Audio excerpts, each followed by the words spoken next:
रेखा जी, आज आपने इतना बड़ा एक फंक्शन ऑर्गेनाइज़ किया है कुंवर बेचैन जी के सम्मान में, जो कि भारत के बहुत ही प्रसिद्ध साहित्यकार और कवि हैं। इनके बारे में आप कुछ बताना चाहेंगे? देखिए, ये कार्यक्रम जो हम आयोजित करते रहे हैं 2010 से 2010 में, हमने अपनी society Indian literary and art society register की थी। तो हमारा ख़ास ऑब्जेक्टिव यही है कि जब भारत से कोई कवि, साहित्यकार किसी भी भाषा का हो आए तो हम कार्यक्रम आयोजित करें। तो जब हमें पता चला डॉक्टर कुंवर बेचैन आ रहे हैं, तो हमने सोचा कि क्यों ना सिडनी के सभी पोइट्री लवर्स को हम इनकी पोइट्री सुनवाएं, क्योंकि कुंवर बेचैन जी का एक ख़ास शैली है, स्टाइल है। वो गज़ल बहुत अच्छी कहते हैं और गीत बहुत अच्छे कहते हैं।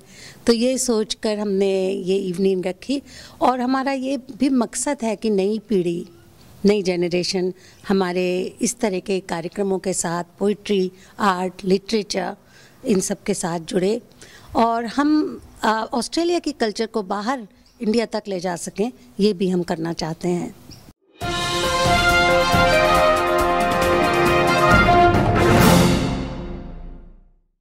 ओके रेखा जी, आप इलासा के बारे में कुछ और डिटेल में थोड़ा बताना चाहेंगे? जी देखिए, हमने 2010 में इस सोसाइटी को रजिस्टर किया था, जब मैंने देखा कि यहाँ पर किसी भी तरह के लिटरेचर को कम बढ़ावा, जैसे हमारी भारतीय भाषाएं हैं, हिंदी को भी लीजिए, उर्दू, पंजाबी, तो हर तरह के कार्यक्रम होते हैं, लेकिन साहित्य से जुड़ा हुआ कोई कार्यक्रम नहीं होता। तो हमने इसमें अंग्रेज़ी के साहित्यकारों को भी बुलाया, असम के, बंगाल के, सबको हमने समय समय पर जोड़ा। जैसे किरण नागरकर जी आए थे, जो कि बहुत ही प्रसिद्ध एक इंग्लिश राइटर हैं, उनके लिए भी हमने एक इवनिंग रखी थी, जिससे लोगों को एक मौका मिला कि वो इस तरह के साहित्यकारों से, नॉवलिस्ट से, राइटर्स से प्रेरित हो सकें।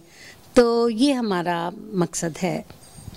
रेखा जी, हमने सुना है कि आप भी बहुत अच्छा लिखती हैं, तो अपने कुछ चुनिंदा लेखों में से कोई एक कविता या गज़ल आप सुनाना चाहें हमारे दर्शकों को? जी ज़रूर।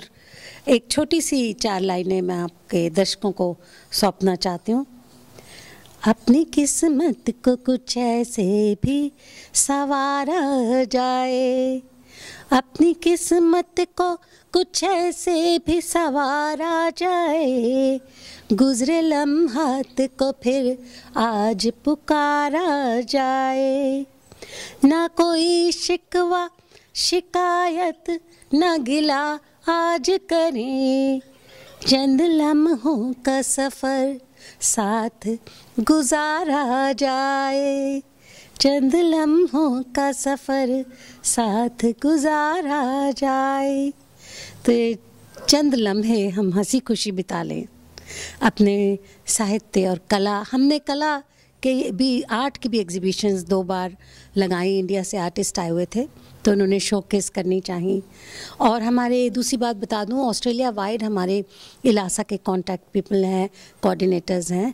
तो हम जब भी कोई भी इवेंट करते हैं तो उन सबको पता लग जाता है। अगर वो चाहते हैं हमारे साथ जुड़ना या साहित्यकारों को, आर्टिस्ट को वहाँ बुलाना, तो वो भी बुला सकते हैं।